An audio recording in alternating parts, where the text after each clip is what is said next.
Well, we've made it to Friday, everybody. Welcome into Morning Jocks here on kind of a trend now. A rainy and chilly morning here in the Magic City. Conrad Van Order and John Saber here with you for the next hour. Damian Mitchell taking some time off for the holidays. He'll be back with us on Tuesday.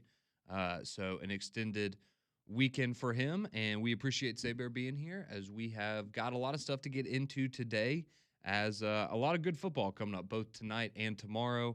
Of course, a lot of our attention going to be on Atlanta around 3 p.m. tomorrow as Alabama and Georgia will face each other for the second time this season in what will be a hopefully an all-time great SEC championship game, and then setting the stage for the college football playoff selection show on Sunday.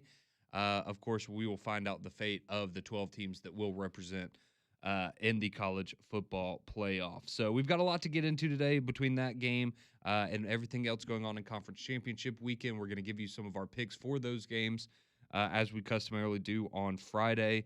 But we've also got some more coaching news going on. We've got guys hitting the transfer portal. It's everything's in full effect right now. So we always encourage your engagement, though. We love hearing from you on Fridays. We love hearing you every day of the week, but on Fridays we do Final Score Friday, and it's pretty simple. All you do, you text in on the Courtesy GMC text line 205-834-9450, and you tell us your score predictions for the weekend. So your predictions for the SEC Championship, the Big 10, Big 12, ACC, all that good stuff. Hey, maybe you're most excited for the Sun Belt Championship tonight. We'd love to hear your score prediction on that as well. So you can send those in 205-834-9450, and we will get to those throughout the course of the show. But let's kick it off with some SEC title game conversation. And when you do that, you kind of have to start with the injury report. So we know yesterday we talked about it. Kind of the big news for Alabama was that LT Overton was going to be out. We learned yesterday from Kalen DeBoer that it seems to be an illness, not necessarily like a long-term injury or something, but some sort of illness that he is dealing with, and that's why he's going to be unavailable. But I would say that maybe that makes you feel better. Obviously, you don't want him to be sick, but in terms of if you are in the college football playoff, you have to imagine that LT Overton would be okay for that and be available once again. So that's certainly good. But we did also find out yesterday that Kelby Collins, another member of the defensive line who hasn't played a huge role this year, but again, for depth purposes, that is another person that apparently is sick as well. And so Kalen DeBoer letting us know yesterday that he will also be out now for the game coming up on Saturday. He did kind of give some context on some of the guys that are questionable. Seems like maybe Cam Dewberry there on the offensive line is maybe a little further along in terms of maybe a little more likely that he would be able to go, just kind of from listening to Kalen DeBoer yesterday. That was my takeaway. Jam Miller and Josh Cuevas. I had been told at the beginning of the week that neither of them were going to play, but according to DeBoer, they're both truly are questionable. Still a shot. Yeah, there's still a shot. And I know we had a conversation yesterday. Some people, well, why would I want 70% Jam Miller out there? I don't even want him out there when he's 100%. Okay, I understand he's had rough spots this season. I totally do. He's really good at pass protection outside. I understand the Oklahoma game. It was bad. I get it. But that's kind of, he's your most experienced running back. You go and look at what he did in the Auburn game. If that's the Jam Miller you're getting, give me that guy at 70% for 10 to 15 snaps if he can go. I'll take it. But like Saber said, right, there's a chance at least that those guys are going to play. And if nothing else, maybe Georgia has to spend a little time preparing for them, even if they're not available to go. So that's kind of the big injury news there from yesterday for Alabama. For Georgia, they did have safety Zion Branch. He was added on yesterday. He's now listed as questionable there in the secondary. And, of course, as we talked about yesterday, the big one for Georgia really there is on the offensive line, and Drew Bobo, their center, who I think you can make a strong argument is one of the most important players on that offense. And, it definitely affected them against Georgia Tech. If you watched that game, you could tell that they were missing his presence. And maybe Tim Keenan's right. He said earlier in the week he thought the mismatch of the game was going to be Alabama's defensive line having a big advantage over the Georgia offensive line. So we will see if that ultimately comes to fruition. But speaking of Kalen DeBoer, we did get to hear from him yesterday, as well as Kirby Smart and Greg Sankey, as they each spent about 30 minutes with the media answering questions and giving, kind of like a little opening statement about the game coming up tomorrow. But let's start off with this. This has nothing to do with the actual game that's going to be played tomorrow necessarily. But we have spent a lot of time. We've had a lot of you asking us questions and asking for our thoughts or what we're hearing on Kalen DeBoer because there's a lot of smoke about Penn State and them being interested in Kalen DeBoer. A lot of people, well, if Alabama had lost the Iron Bowl, he was going to go to Penn State. Of course, now people were going, oh, well, if he loses to Georgia, watch out, he's going to leave to go. It's just this cycle of, I guess, wishful thinking from other people that want disarray for Alabama, or they want, Kalen DeBoer at Penn State, or think that's a better fit for him, whatever. But we told you we weren't buying into that. And yesterday, Charlie Potter, he had the opportunity. He was the one that asked the golden question. He asked Kalen DeBoer to kind of clear the air about the Penn State rumors, and this is the Alabama head coach, his response. We are extremely happy at Alabama. It's the first time I've been asked, and we are extremely happy here. Love the challenge, love the grind, love this place, and there's never been any link. There's never been any conversation. There's never been any interest either way, and so I'm glad we can put that to bed right now. So there you go. That's Kalen DeBoer's response, and I thought it was kind of interesting how, when he was asked the question, the first thing he kind of said was, like, thank you for asking that, and in a way that, like, he had been waiting for someone to ask. And, I guess some people would say, why didn't he come out and say it? Because if you come out and say something, you look like Steve Sarkisian has over the last little bit. People go, well, I thought this was nothing, but if you're addressing it, then there's something there. So I think he handled it very well. And I'm glad that, apparently that was something he had been wanting to say or get off his chest.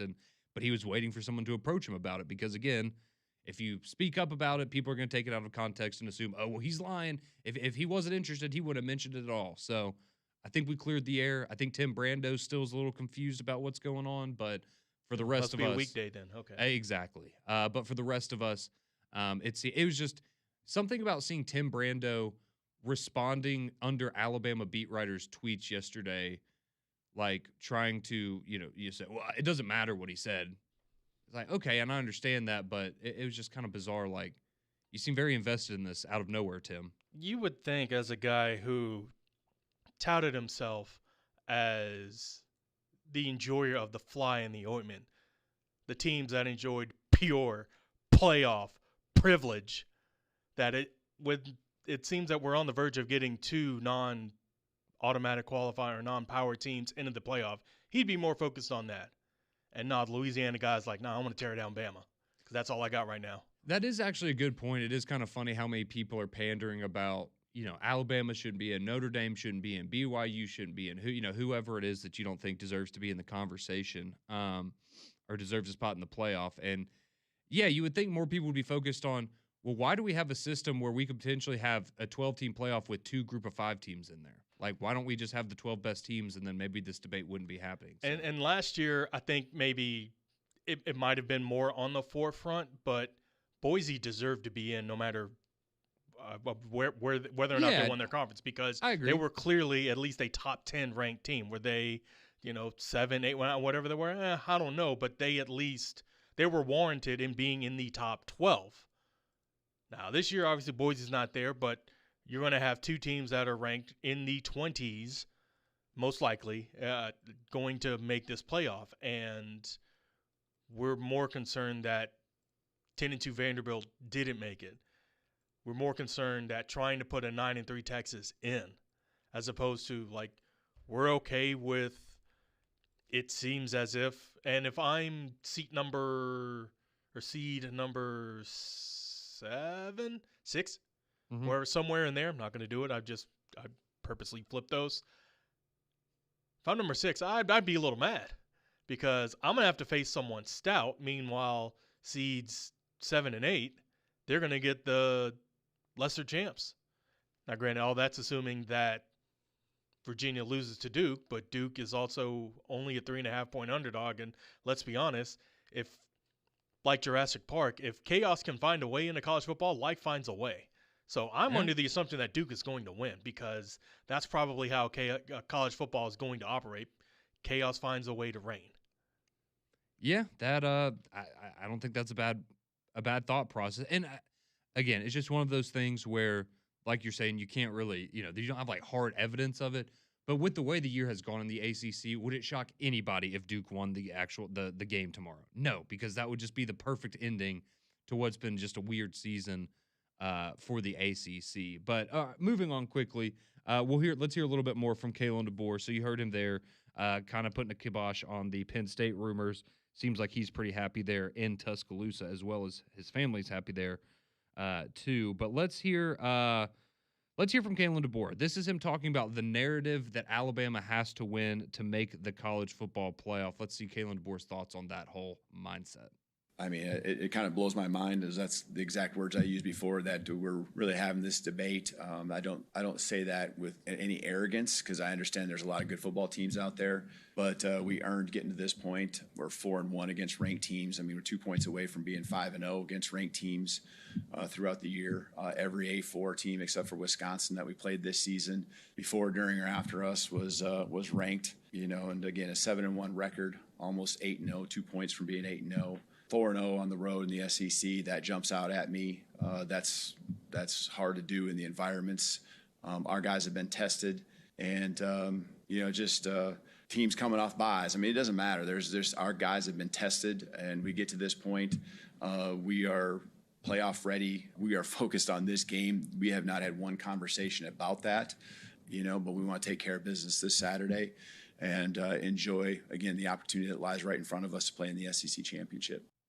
So there you go. There's Kalen DeBoer kind of throwing in some of his, I guess, his thoughts on Alabama's resume and why, they're just, they're focused on winning the game. They're not worried about what happens if they lose.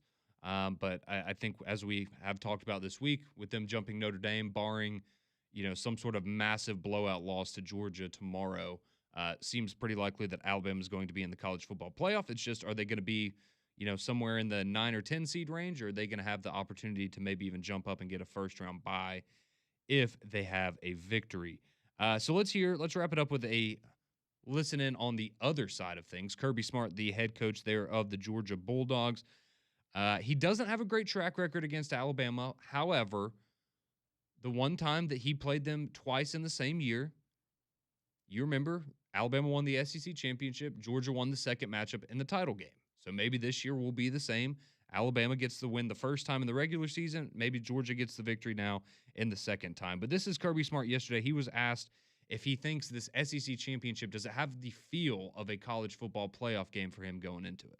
Well, every game's a playoff game, because for us, every game to this point would have probably taken, us out of the SEC championship game or out of the playoffs. So, your back's against the wall every week in this conference. It's not new to either team. So it's the next one, and you can't make it bigger than it is. It's a big moment. It's a chance for an SEC championship. And around our place, they put numbers up, in the banners in the hallways for when you win SEC championships. And that's significant to me. These kids, these players, they want an opportunity to win this conference. They mostly grew up around this conference, and they know how hard it is to achieve an SEC championship. So we want to be at our best, and we got a elite opponent to go against to do it. So there you go. There's Kirby Smart as he chimes in on, kind of every game in a playoff game for them at this point. And I mean, to be fair, right? We've seen there's some 10-2. Now, I don't think 10-2 Georgia would be getting left out, but certainly in a much more comfortable position with that only loss being to Alabama in the regular season. So we'll give you more of our thoughts, kind of our final thoughts and score prediction on that game coming up here a little bit later in the show as we do our picks for the weekend. But just wanted to get you an opportunity, since we didn't get to hear from Kalen DeBoer really on Monday, and I know some of you probably didn't hear it on Three Man Front yesterday. So a little bit from the Alabama head coach ahead of a big-time matchup coming up tomorrow. But how about the transfer portal? I know it seems a little early to be talking about that, but if you're an Auburn Tiger fan, a couple of names already starting to enter their name into the transfer portal. We'll tell you who's on their way out from the Auburn Tigers next here on Jocks.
Well, welcome back into Morning Jocks here on your Friday morning. Conrad Van Order, John Saber here with you, getting you set for Conference Championship weekend, which will kick off tonight with Sunbelt and American Conference Tournament Championship action there tonight. And both of those games, well, we know the American, whoever wins that game between Tulane and North Texas, they're going to go to the playoff. And James Madison, if they win the Sunbelt tonight, they are big Duke Blue Devil fans tomorrow, because if Duke wins the ACC, looks like James Madison is going to be punching a ticket to the college football playoff. But getting away from the playoff here for a second and getting to some other things around the world of college football. Yes, it is getting to that point in time where you're going to start seeing names entering the transfer portal. And look, we talk about this every year. It affects everybody. So just because your team's getting affected right now doesn't mean that the sky is falling or anything. It's going to happen to everybody. But the reality is as well that yesterday Auburn had 2 players announce that they are planning to enter the transfer portal. And so first up, we have defensive back Rayon Strader, who had come over from Miami, Ohio this past season. Back in 2024, he was actually the MAC cornerback of the year, and he also led the entire country, all of FBS, in pass breakups with 18 just a year ago. So he was a really talented player that came over from Miami, Ohio, made the jump to Auburn, and just never really found a role this year. Didn't see the playing field a whole lot. Had 9 tackles this year, a couple of PBUs for Auburn, and that was about it. So he finds himself wanting to go somewhere else, and he is going to enter his name into the transfer portal there, and that is cornerback Rayon Strader there for Auburn. The other name that announced yesterday that he's planning to enter his name into the portal, that would be true freshman defensive lineman Antonio Coleman. He was a part of the 2025 class for Auburn. He was a 4-star kid out of Saraland High School here in the state. So didn't really get on the field this year. But again, one of those young guys that they wanted to develop, and whether he thought that he deserved an opportunity and didn't get one, or he saw the writing was on the wall, and maybe he just wasn't maybe going to be good enough to work his way up the depth chart at all. Whatever the situation may be, he's a young kid, came in, gave it a shot for 1 year, and now he's choosing to look for greener pastures. So that's two guys on the defensive side of the ball that are finding themselves going into the transfer portal at this time. And again, I think a lot of Auburn fans would go, who? Yeah, it's. I think these feel normal, especially since DJ Durkin was retained. Now, if Durkin would have ended up leaving, going somewhere else or whatever, and you only had 2 leaves, like, oh, okay, looks like Momi Golish got something. But it is, I would say it feels odd that with the defensive coordinator and seemingly the same defensive staff staying, that you see these 2 people exiting, but also it felt like they didn't see the field a lot. And this is why I believe the transfer portal should have been utilized for players that got to a place and realized, oh, this is for me, or it's not working, or some people are thinking that, oh, I'm not getting enough playing time, I've got to go find somewhere else. But for whatever reason, okay, yeah, that's fine. But I'll give these players credit. Like, they waited to now to do it. They could have easily done it, when Hugh Freeze jumped in, or some other time. They could have done what Damari Alston did. They could have pulled a Lane Kiffin, yeah. But no, they opted not to. Like, no, we finished the season, and honestly, they waited. Hey, let me wait it out. And honestly, maybe even Durkin was like, hey, this ain't working out for us. Maybe they were told to get. I don't know. But either way, I'll commend them for staying through the season. And I think these players are doing what the portal's designed to do. Is if you want to find something else because for whatever reason it's not working, whether it's you or them, that's what this mechanism is for. Well, and what you just said is that's kind of where my mind went with the fact that DJ Durkin is there. Is, again, who knows? But it seems like maybe a scenario where it was maybe this is what's best for both of us, or a gentle suggestion that, hey, maybe this school's great. I don't know, but yeah, I would think with DJ Durkin coming back, who knows? Maybe they just didn't get along, but it definitely seems maybe more like a situation where it's, hey, we have some other guys that we think are better fits for this role, so you're probably better off trying your luck elsewhere if you want to see more playing time in 2026. So 2 Auburn players already announcing their intent to enter the portal. We will see where that goes for both Alabama and Auburn as the offseason progresses. But while we're talking about Auburn, I did want to touch on this quickly because I saw a bunch of people saying, kind of talking about this and trying to figure it out on social media yesterday. So Auburn is 5-7, and if you've been watching college football for a long time, we all know every year there's a few 5-7 teams that find themselves in a bowl game, and a lot of times it comes down to academics, right? Like that's kind of how they choose the 5-7 teams that will get the nod to go to a bowl game if another team rejects their bid, because you can turn down a bowl game bid if you want to. And in this case, it looks like Kansas State could potentially do that. So Kansas State, they had their head coach announce he's retiring this week, Colin Klein from Texas A&M. Their OC, he's now going to be the head guy at Kansas State. So a big transition process going on there. So they're trying to figure out if they want to play in their bowl game or not. And so a lot of people were saying, well, if they turn this down, then Auburn's going to get the nod to go to that bowl game. And that's not entirely true. Not so fast, my friend. Not entirely true, but maybe there is still a little reason for optimism. So Brett McMurphy did some reporting and some digging on this last night. And so this is what he shared on social media. If Kansas State does opt out of their bowl game, there are a number of teams that would then be in line to be 5-7 teams that could get a bowl bid. Auburn is not at the front of the list, though. It would be Rice. Yep. Rice is the team that would take Kansas State's spot in the bowl game. However, after that would be Auburn. Auburn's second in the APR of the 5-17. So you want Kansas State to say no, and then you want somebody else out there to say no. And if that happens, again, I think there's a lot worse things that could happen than 15 practices before a bowl game for Alex Golesh with his new team. I think that's something that could be beneficial to Auburn. But again, you're going to have another team after, and that's, with Kansas State, if they even ultimately do decide to reject the bid, it would be Rice is next up, and then it would be Auburn after that to get a bid in there. So Auburn, I know a lot of people were saying, oh, Auburn's going to get to go play in a bowl game. And maybe they will, but got to get through Rice and Kansas State, and then somebody else is going to have to do you a favor if that opportunity is to present itself to you if you are the Auburn Tigers. But we also had some big coaching news here in the state yesterday. Shifting away from Alabama and Auburn for a second here, as UAB, and I think this was the right call all along, in my opinion, but they announced yesterday that they are planning to promote interim head coach Alex Mortensen. He is going to be the next head coach there at UAB.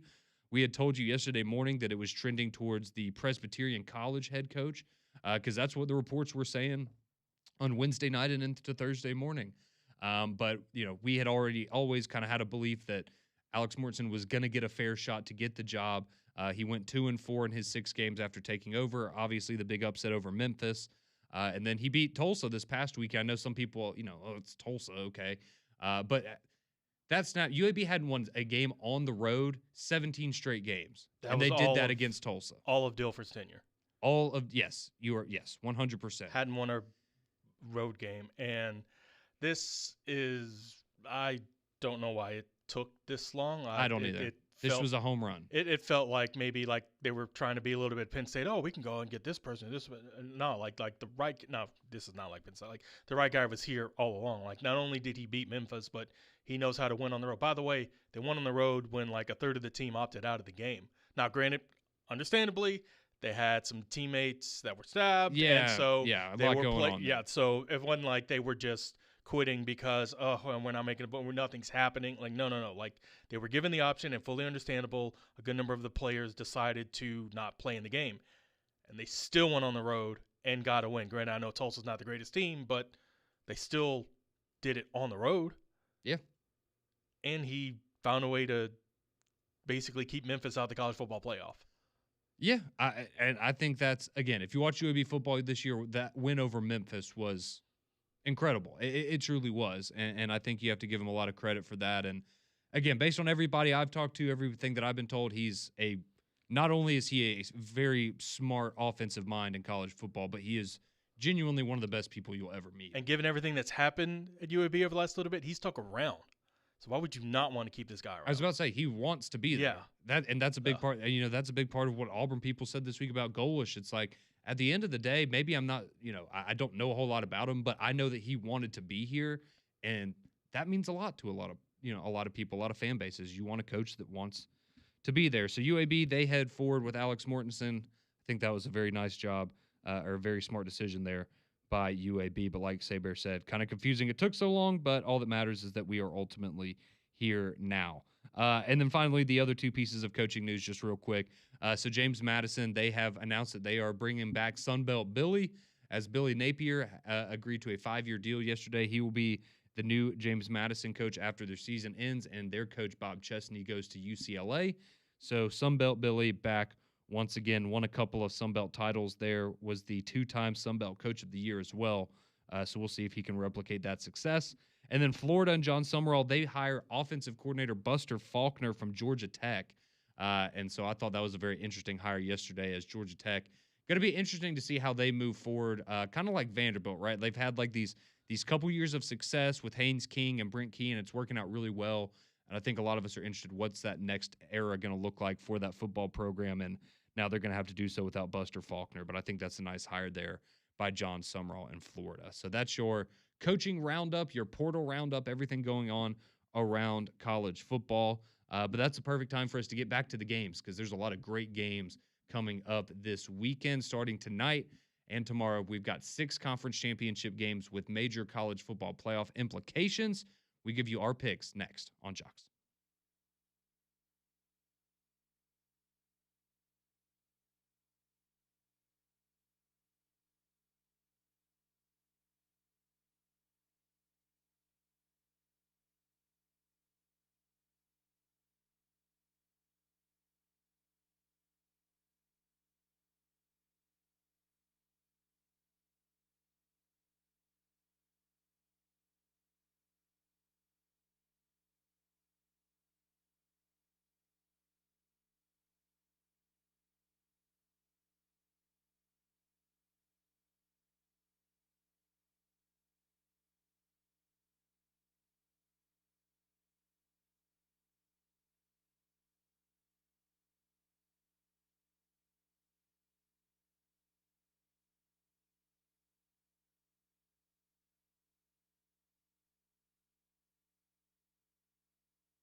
6:35 here on your Friday morning. Welcome back into Morning Jocks, as we are about to give you our picks for the games coming up for Conference Championship weekend. If you missed this, though, something to keep an eye on for tomorrow, if you're watching College Game Day, is they announced a very special guest that will be on College Game Day tomorrow, and it will be none other than the one and only Lane Kiffin. He will be in Atlanta on the set of College Game Day tomorrow. That's going to be fascinating. Do you think he'll get booed? Yes. Okay. I mean, it's Alabama and Georgia fans, so I don't think they care either way, but... No, but how many of them like dogs? That's true. That at least half of them will moronically bark like dogs like that dude in the Allstate commercial. True. Very true. Yeah, it'll be interesting, though, because I'll just be interested in kind of how they frame the questions and all of that stuff. I think, probably be a little softball-y up there, but we'll see. But Lane Kiffin will be on College Game Day tomorrow, so I know a lot of people were interested that was we had talked about earlier in the week if we thought that would happen. We said no, and here we are. So Lane Kiffin tomorrow morning on Game Day. That at least makes more sense than James Franklin being on after he was like that. Just felt a little odd and like, what are we doing? Yeah. I get the journalistic integrity of giving him a place to speak, whatever, but on Game Day? Or let me take that back. Live on Game Day? Like, that felt like that should have been Rinaldi sit down. Hey, we have this piece that we aired, not unlike what Justin Hokanson and Hugh Freeze did. Like, hey, like, you don't need to have Hugh Freeze live on Tiger Talk like last week. No, like, you sit down, you have something with them, and then you put it out later. So that would have made more sense. But having Lane live here, that feels a bit odd, but also people are going to watch and see and can't wait. I was about to say, I'll give credit to ESPN, right? They're capitalizing, they're striking while the iron's hot. And again, I'll be curious to see if they take it easy on them, which I'm sure they will, or if, maybe we get a little testy and ask some tough questions. But we will find out tomorrow morning on College Game Day. But nevertheless, it is time for our picks for the weekend's games. We're going to go through 6 of them here for you, as all 6 of these games, I guess besides the Big Ten, have college football playoff implications. I think we feel pretty good. Indiana and Ohio State are both probably going to get first-round byes regardless of what happens tomorrow. I highly doubt either will fall past 4. Yeah, because you're not going to put them behind Oregon. I wouldn't think. It's certainly not Indiana if they lose because they beat them head-to-head. I mean, if they lose like 100-0, I can see them falling some, but even still, like, they were 12-0 in the regulars. Like, each of them have a good win. Like, they're in a really good spot, to say the least. But all right, let's start with tonight. Our G5 championships with playoff implications. Let's start off at 6:00 on ESPN. Troy and James Madison in the Sun Belt. JMU a 23.5-point favorite in this one going into it. And I think James Madison's going to win this game. 23.5 is a lot for me. I'd probably take Troy in the points. But the total is also 46.5. So if you think James Madison's going to blow them out, that's a good way to look at it as well. But I feel pretty good James Madison going to roll, and they know what's on the line. I think they'll take care of business. I want to take the points because it's Troy in the hometown, but James Madison hasn't shown any sign of stopping or relenting, and they need to keep not only winning but winning dominantly because while they were finally ranked in the CAP rankings, it was only 25. Yeah. I could see the committee finding a way to they won, but they only won by 1, and I could see them maybe choosing not to. So they need to, as Coach Yo said, leave no doubt. Like, they need to run it up. So I think they roll big. Fair. Then at 7:00 tonight on ABC, North Texas and Tulane. North Texas 2.5-point favorite in that one. The total is 66.5. I think you could have some fun there because I do think a lot of points will be scored in this one. And look, I love John Summerall. I think that was a great hire by Florida. I think it would have been great if he ended up at Auburn. But I'm going with North Texas in this one. I think they have the better quarterback, and in these kinds of games, that matters. And I just go back. I know, maybe this is nitpicky, but I go and look at a Tulane team that got dominated by UTSA a couple of weeks ago, and that's the same UTSA team that North Texas beat 55-17 earlier this year. So maybe that's not the most foolproof logic in the world, but I'm taking North Texas. I think they cover and get the win. I think Tulane is up for a good chunk of the game, but North Texas battles back to ultimately win. I think North Texas does win the game, though. There we go. All right, now let's move on tomorrow to the 4 Power 4 conference title games at 11 a.m. We're getting started on ABC, BYU, Texas Tech. Texas Tech, a 12.5-point favorite over BYU, total 49.5. This one is, in my opinion, the pick I feel the most confident in for the whole weekend. I think Texas Tech is going to crush them. They beat them by 22 the first time. It should have probably been more than that. But Texas Tech kind of was slow to start on offense, had to settle for some field goals early in that game. So, yeah, give me Texas Tech. Look, BYU's a good story. They've had a good year. I don't have anything against them personally. But I don't – for me, the eye test just isn't there for me, and I think Texas Tech is legit and they take care of business. I think this game will be closer than last time. I think despite the flirtation, Satake coming back and staying will galvanize the team a little bit more to where – the game's not as lopsided, and as lopsided as it was, Texas Tech, I think, was inside BYU's 30, I think 5 times and had 3 field goals, so it could have been even a heck of a lot worse. I think BYU makes it a bit more competitive. Of the conference championship games, there are 2 that are double digits. We just mentioned the one with Jordan James Madison. This is the other one. I think Texas Tech wins. I don't know if they cover, though. Okay. It is a lot of points, and it's tough to beat the same team twice, certainly in dominant fashion, too. So we will see tomorrow at 11 a.m. All right, we'll save Alabama, Georgia for last. Let's go to 7 o'clock, Duke and Virginia. Our buddy G-Mac going to be on the call there with Sean McDonough for that one tomorrow night. Virginia, a 4-point favorite in this one, and I'm subscribing to something you brought up earlier. I'm throwing everything else out the window with this game. I'm going to take Duke to cover and win because it just feels like that's what's going to happen, and that's how the ACC and their season is going to end off. So I'm not going to sit here and give you any crazy stats or anything for this game that I found. This is a gut pick right here. I think Duke, it would make sense for the ACC to be in complete and total chaos. For the most part, especially early in my time here at Jocks, what I would do a lot of times, not necessarily pick who I think would be the better team, would be pick based off storyline. And I mentioned earlier in how chaos tends to find its way into college football, and Duke's only a 3.5-point underdog as being played in their state. Yeah, I think Duke wins. Keep in mind they only lost 1 game in conference. It was to Virginia, wasn't it? Well, yeah, but still. I know. It's just funny to say, oh, yeah. What better way? Yeah. Yeah, so they lost. Virginia beat them 34-17 earlier this year. But, hey, it's hard to beat somebody twice. Even though I did just pick Texas Tech to crush BYU and you're twice. kind of hoping one team does beat them twice later on. Yeah. But hey, that doesn't fit my narrative for Duke, so we're taking Duke. All right, the Big Ten championship game, 7 o'clock on Fox tomorrow night. Ohio State, Indiana. We already know 1 versus 2. We're all super excited for this game, no doubt about it. Maybe even the winner of this game, not only the number 1 seed in the playoff, but also maybe the winning quarterback going to host the Heisman Trophy in New York coming up in a number of weeks. But I think this one, again, this is just going off what I've seen from both of these teams this year. I think Indiana's really good. I think they have a great chance to go on a run in the playoff. I think Ohio State's the best team in the country. I do. I think they're going to win the national championship. If I had to make a pick right now, that would be my team. I'm taking Ohio State -4. I just think Ohio State's better. And I know that they're not as tested as Indiana, but it would not surprise me at all if Ohio State won this game by 2 touchdowns and it was one of those, it's just Ohio State. They're just the best. So that's kind of where I'm at. I like Ohio State.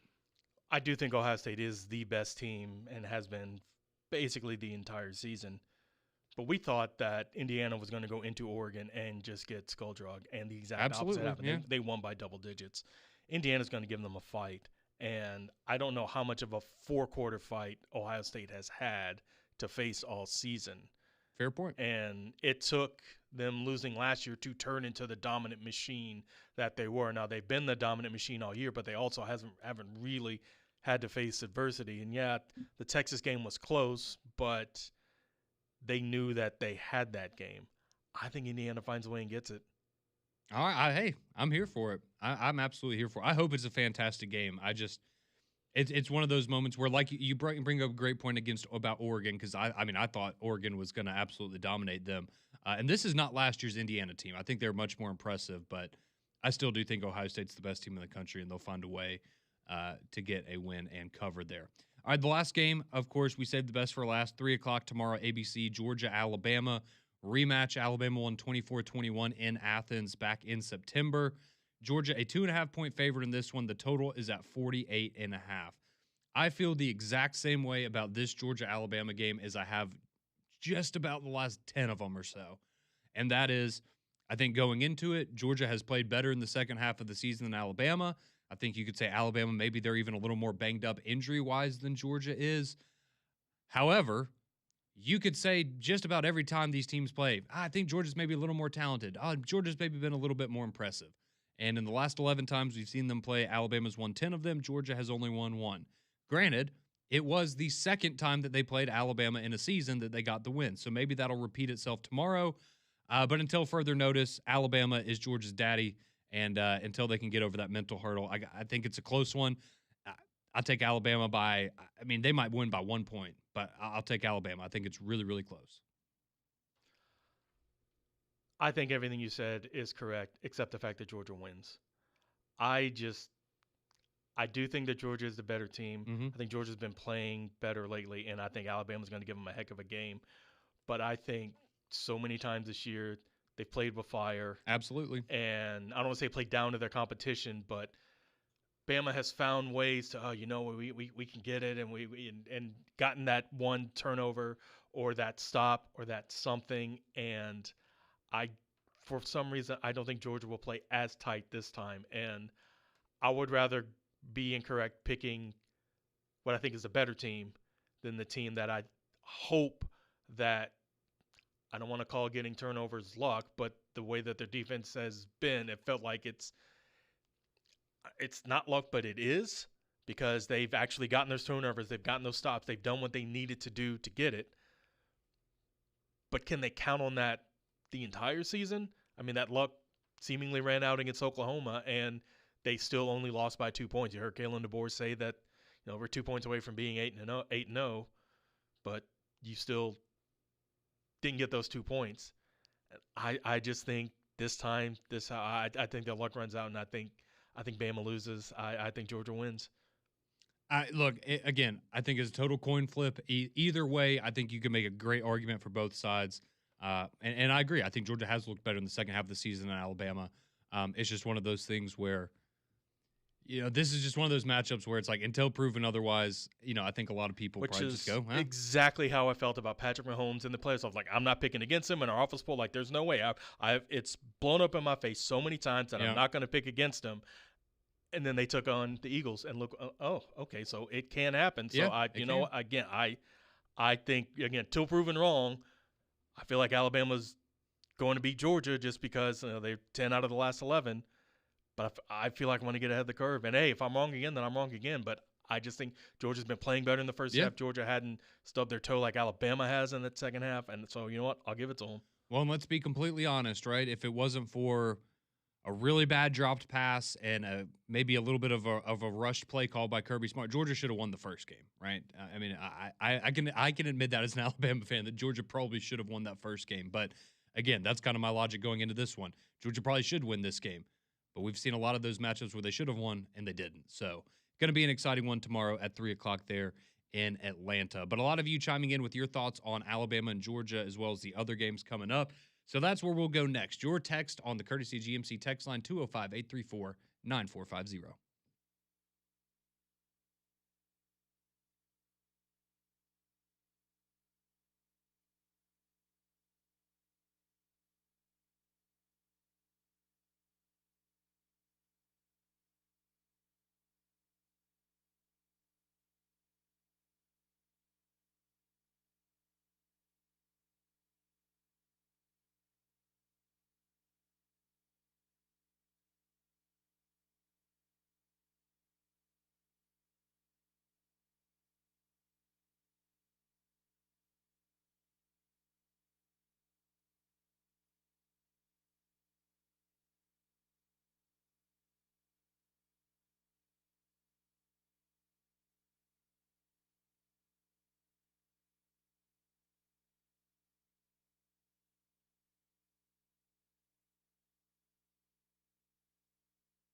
Final few moments here of Morning Jocks on your Friday.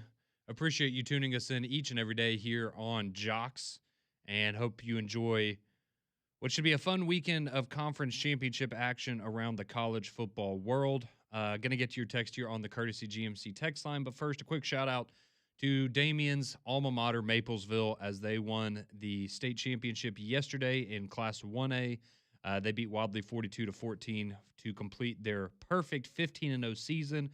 I know Damien was enjoying that last night, so wanted to give that a quick little shout out there. But let's go to the Courtesy GMC text line now. Get as many of your text in as we can before we wrap up here with your thoughts on this weekend's games. This one comes in from Conrad Van Chaos. It says, Georgia 35 to an Alabama 31. We bail the committee out of the Notre Dame-Miami decision, unfortunately. See, I'll just tell you this. If Alabama loses 35-31, they're getting in the playoff. Like, that's not – you don't have to worry. I think if Alabama loses, they're getting in no matter what. They won the regular season in the SEC. They're basically the number one team in the SEC. Yeah, I know that people are and I understand maybe some people are just trying not to set themselves up for disappointment if something does go sideways, but I will say it like this. There is a 99% chance that Alabama makes the playoff. Yes, there's still that 1% chance, but I think – I don't know. There's a lot of people I've seen. They're like, I don't. Even though they moved up, they're still going to get kicked out. And nobody wants Alabama in the playoff. No, they moved them up because they want Alabama in the playoff because they deserve to be in there because they are the number one seed in the SEC championship game. They're going to be fine. All right, Chris chimes in, says talking about Alabama, the way we've been playing on offense lately, I'm not confident we can consistently score. Defense has to play big for Bama to win. I agree with that. I do not think it's going to be a very high-scoring game tomorrow. And I think that bodes well for Alabama. Let's see. It says, the thing about Bama this year is they get too comfortable and never want to bury anyone. Then they let the teams get right back into it. We've seen that last couple times they played Georgia. Let's see. This one says, I'd be a lot more confident if we had Reichard over Talty going into tomorrow's game. Well, okay. There's only a couple of Will Reichards out there, unfortunately. This text says, Alabama 17, Georgia 14. Is there a chance they could play for a third time if there's chaos in other championship games, maybe in Tuscaloosa? I don't think in the first round, but there is a chance they could play for a third time in the playoff if they both advance. And then this final one, Bama 34, Georgia 31. Appreciate you all chiming in this morning. We're back, Reaction Monday. McElroy and Kublick in the morning, though. They're up next.